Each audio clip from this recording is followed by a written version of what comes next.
पहले मंदिर, फिर कुआं और अब बावड़ी। इन दिनों यूपी का संभल बेहद चर्चाओं में है। संभल मस्जिद के विवाद की गूंज संसद के शीतकालीन सत्र से लेकर यूपी विधानसभा तक सुनाई दी थी। अब ऐसे में इस मामले में एक जबरदस्त मोड़ आ गया है। अब आप सोच रहे होंगे कि वो कैसे। उत्तर प्रदेश के संभल में 3 मंजिला प्राचीन बावड़ी मिलने का मामला सामने आया है। 2 दिनों की खुदाई के बाद चंदौसी के लक्ष्मणगंज इलाके में लगभग 150 साल पुरानी और 400 वर्ग मीटर क्षेत्र में फैली बावड़ी मिली है। जानकारी के अनुसार ये बावड़ी 250 फीट गहरी है। अब इसे लेकर विवाद गहरा गया है। इस मामले में जमकर राजनीति भी हो रही है। ऐसे में अब आपके मन में सवाल आ रहा होगा कि अचानक से ये खुदाई की जरूरत क्यों आन पड़ी और ये पूरा मामला क्या है। आइए बताते हैं। दरअसल चंदौसी के लक्ष्मणगंज मोहल्ले में एक हफ्ते पहले 152 साल पुराना बांके बिहारी मंदिर मिला था। इसके बाद सनातन सेवक संघ के प्रांत प्रचार प्रमुख कौशल किशोर ने इस मंदिर को संरक्षण में लेने की मांग की थी। वहीं करीब 100 मीटर की दूरी पर एक मैदान में खुदाई करने की भी मांग की गई थी। संभल के जिलाधिकारी ने नगर पालिका की टीम को आदेश दिया और फिर खुदाई शुरू हुई। जैसे ही 7-8 फीट की खुदाई हुई, तुरंत मैदान में बावड़ी की सीढ़ी और 2 कमरे दिखाई दिए। जैसे ही सुरंग मिलने की खबर हुई, तुरंत डीएम मौके पर पहुंच गए और अतिक्रमण हटाने के निर्देश दे दिए। ये खुदाई मुस्लिम बहुल मोहल्ला लक्ष्मणगंज इलाके में चल रही थी। डीएम के अनुसार बावड़ी करीब 150 साल पुरानी है। इसके सर्वे के लिए स्टेट आर्कोलॉजिकल की टीम काम कर रही है। सरकारी कागजों में 400 वर्ग मीटर जमीन बावड़ी के रूप में दर्ज है। डीएम के अनुसार 210 स्क्वायर मीटर में बावड़ी बनी है और बाकी जमीन पर अतिक्रमण कर लिया गया है। सुनिए क्या कुछ कहा संभल के डीएम। और यहाँ बताते हैं कि जो स्थानीय लोग की जो बिलारी के राजा हैं, उनके नाना के समय में ये बावली बनी थी और इसका जो 2nd और 3rd जो फ्लोर है वो मार्बल से बना है और ऊपर का जो तल है वो जो आप देख रहे हैं ईंटों से बना हुआ है और इसमें एक कूप भी है और जो अभी देख रहे थे तो इसमें लगभग 4 कक्ष भी बने हुए हैं और वर्तमान में ये मिट्टी से पूरा ढका जा चुका है। कल जन सुनवाई के अंदर जो समाधान दिवस था शनिवार का, उस दिन भी ये प्रकरण आया और उससे पूर्व में भी हमें संज्ञान में आया।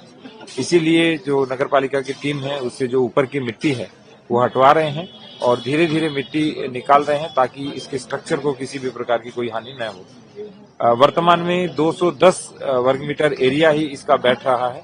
शेष जो क्षेत्रफल है इसका कब्जे में है, जिस अतिक्रमण को मुक्ति की कार्रवाई जो ड्यू प्रोसेस फॉलो करके करेंगे। इसी कड़ी में सपा मुखिया अखिलेश यादव ने भाजपा पर जमकर निशाना साधा है। उन्होंने कहा कि मैंने कई मौकों पर कहा कि खुदाई से रास्ता नहीं निकलेगा। ये खोदने वाले लोग भारत के सौहार्द को खो देंगे। जानिए क्या कुछ कहा अखिलेश यादव ने।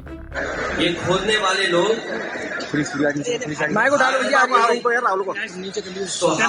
खो देंगे और पहले भी गलत, क्योंकि जब हमारे देश में प्लेसेस ऑफ वर्शिप एक्ट पहले से मौजूद है और प्लेसेस ऑफ वर्शिप एक्ट इस बात की पाबंदी लगाता है कि किसी तरह की चीजों में इस तरह के सर्वे, इस तरह के खुदाई के काम न हो। अब आपके मन में सवाल आया होगा कि आखिर ये बावड़ी क्या होता है। आइए बताते हैं। बावड़ी एक कुआं या फिर तालाब को कहते हैं। इसमें सीढ़ियां बनी होती हैं जिसमें पानी के स्तर तक पहुंचा जा सकता है। प्राचीन काल में इसका निर्माण पानी जमा करने के लिए किया जाता था।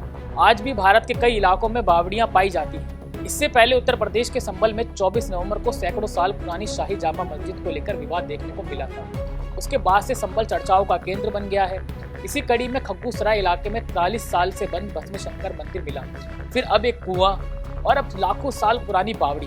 खग्गूसराय इलाके में 43 साल से बंद भस्म शंकर मंदिर मिलने के बाद स्थानीय लोगों ने प्रशासन को पत्र के माध्यम से बताया कि चंदौसी का लक्ष्मणगंज साल 1857 से हिंदू बहुल्य क्षेत्र था और सैनी समाज के लोगों की आबादी सबसे ज्यादा थी। पौराणिक नगरी संभल एक बार फिर से धार्मिक नगरी का रूप लेती जा रही है। संभल में रोज कहीं न कहीं मंदिर, कुएं, पुरानी इमारतें निकल रही हैं। ऐसे में इस मामले में जमकर राजनीति भी हो रही है। अभी कुछ समय पहले ही कुछ उपद्रवियों ने संभल में हिंसा को अंजाम दिया। इसी कड़ी में हिंदू मुस्लिम पक्ष एक दूसरे के सामने नजर आ सकते हैं। ऐसे में इतना तो तय है कि इस मामले पर जमकर राजनीति होगी। ऐसे में अब ये खुदाई आगे क्या रंग लाती है ये तो देखने वाली बात होगी। फिलहाल के लिए इतना ही। मैं सचिन, आप मेरे साथ देख रहे हैं पंजाब केसरी टीवी। बहुत बहुत शुक्रिया आपका। हमसे जुड़े रहने के लिए हमारे YouTube चैनल को सब्सक्राइब करें और नई वीडियो की नोटिफिकेशन के लिए बेल आइकॉन को दबाएं।